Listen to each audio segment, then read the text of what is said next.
조은석 특별검사가 이끄는 내란 외환 특검팀이 한덕수 전 국무총리를 전격 소환했습니다.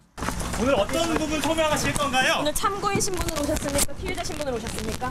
한 전 총리는 12상 비상계엄과 관련해 내란을 동조하거나 묵인한 혐의로 입건돼 현재 출국 금지된 상태이며 특검에서도 피의자 신분으로 조사를 받았습니다. 비상계엄 선포 직전 열린 국무회의에 참석하지 않았던 장관들도 줄줄이 소환돼 참고인 조사를 받았습니다. 오전엔 안덕근 산업통상자원부 장관, 오후엔 유상임 가기정통부 장관이 특검 조사를 받았습니다. 그때 당시에 국무회의에 참석하셨을까요? 아니요, 못했어요. 두 사람은 비상계엄이 선포된 지난해 12월 3일 밤 국무회의엔 불참했지만 국회에 계엄 해제 요구한 가결 이후 열린 4일 새벽 국무회의엔 참석했습니다. 3일과 4일 당시 국무회의 소집을 위해 국무위원에게 연락을 돌린 것으로 알려진 김정한 전 대통령실 수행실장도 소환 조사를 받았습니다. 내란 특검 측과 2차 출석 날짜 시간을 놓고 기싸움을 벌여온 윤 전 대통령 측은 특검 요구대로 5일 오전 9시 출석하겠다고 한 발 물러섰습니다. KBS 뉴스 공민경입니다.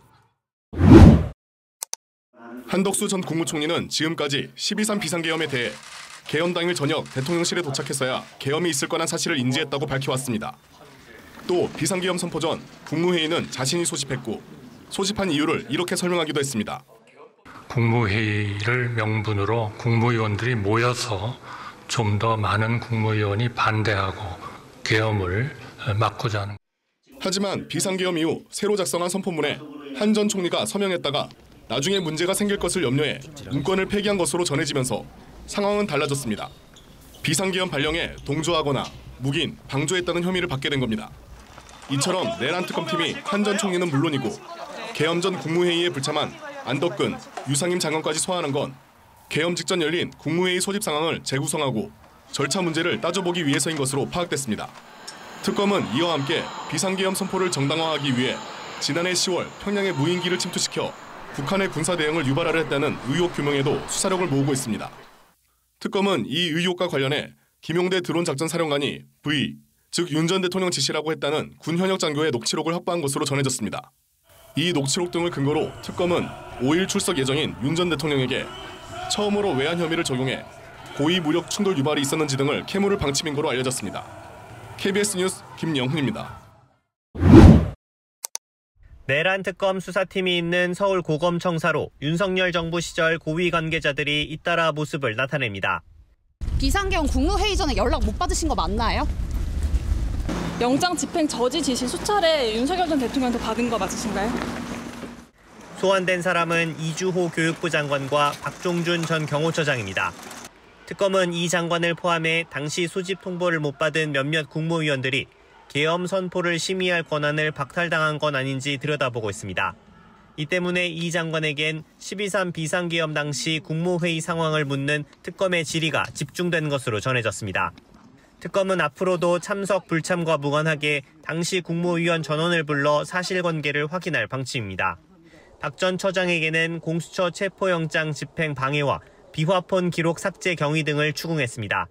특검은 군 관계자 다수를 비공개 소환해 윤 전 대통령을 비롯한 피의자들의 외환 혐의 조사까지 마쳤습니다. 이를 바탕으로 2차 조사에서는 외환 유치 혐의와 특수 공무집행 방해 혐의까지 보다 강도 높은 조사를 진행하겠다는 계획입니다.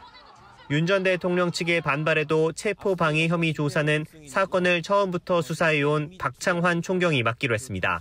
특검은 이와 함께 파견 경찰관 3명을 투입해 윤 전 대통령 변호인단의 수사 방해 혐의에 대해서도 들여다보고 있습니다. KBS 뉴스 김태현입니다. 비상계엄 선포 직전인 지난해 12월 3일 저녁 8시쯤 윤석열 전 대통령은 국무위원들을 집무실로 호출했습니다. 박성재 전 법무부 장관을 시작으로 한덕수 전 총리 등 국무위원 5명이 차례차례 도착했고 이미 그곳에 있었던 김용현 전 국방부 장관과 윤 전 대통령까지 모두 7명이 모였습니다. 비상계엄을 선포하겠다는 대통령의 충격적인 발언에 한 전 총리가 국무회의를 열어 위원들 의견을 들어야 한다고 했고 그제야 밤 9시쯤 추가로 국무위원들을 부르라는 지시가 떨어졌습니다.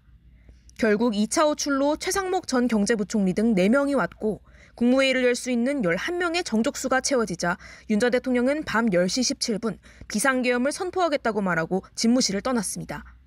반면 이주호 교육부 장관을 포함한 국무위원 6명에겐 연락도 하지 않은 것으로 전해졌습니다. 특검은 누구는 왜 연락을 받았고 누구는 왜 연락을 받지 못했는지 당시 상황을 재구성하는 데 수사력을 모으고 있습니다. 그래야 비상계엄 선포에 가담한 공범인지 아니면 윤 전 대통령 때문에 권리 행사를 방해받은 피해자인지 가려낼 수 있기 때문입니다. 같이 모의한 사람, 국무위원으로서 어떤 의견을 개진할 여지도 없었던 사람, 연락도 못 받은 사람, 각각의 그 사람들의 입장들이 확인이 돼야지 거기에 대한 형사법적인 판단이 가능하죠. 특검팀은 각각의 국무위원이 피의자인지 피해자인지 여부를 지금 단계에선 결정하기 어렵다며 국무위원의 권한과 의무를 전체적으로 살펴보고 있다고 밝혔습니다. KBS 뉴스 신현옥입니다.